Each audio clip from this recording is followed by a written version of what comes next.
Thank you, Madam Speaker. Today I'm here to talk about reopening the very building in which we stand, the United States Capitol. It's been 2.5 years since Speaker Pelosi closed the People's House and told Americans it was part of our united effort to stop COVID-19. Over the last year, we've seen a sharp decline of hospitalizations and deaths from COVID. In fact, just 2 months ago, President Biden even declared the pandemic was over, yet certain protocols remain from the height of the pandemic.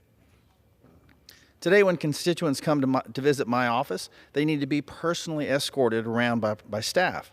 They have to be a small group. They can't go to the House gallery to watch votes take place.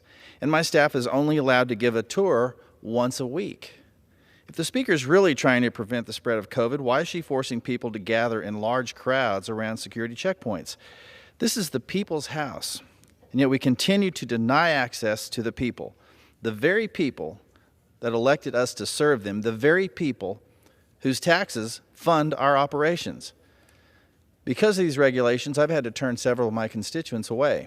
Not only do these regulations make it difficult to welcome every group into my office, but it also affects the function of all House offices.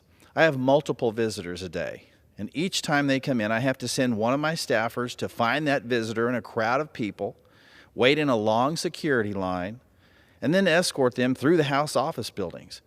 It's inefficient and takes staff away from the valuable work they should be doing on behalf of the people of Arkansas. To top it all off, none of this makes any sense. Why do one of my staffers need to escort someone who's already been cleared by security into the building?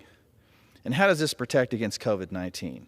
What's so dangerous about allowing visitors the ability to watch their government function? How can we claim to be a transparent government when we prohibit access to their elected officials? It's far past time to truly open up the Capitol to the people and restore its operation to pre-pandemic times.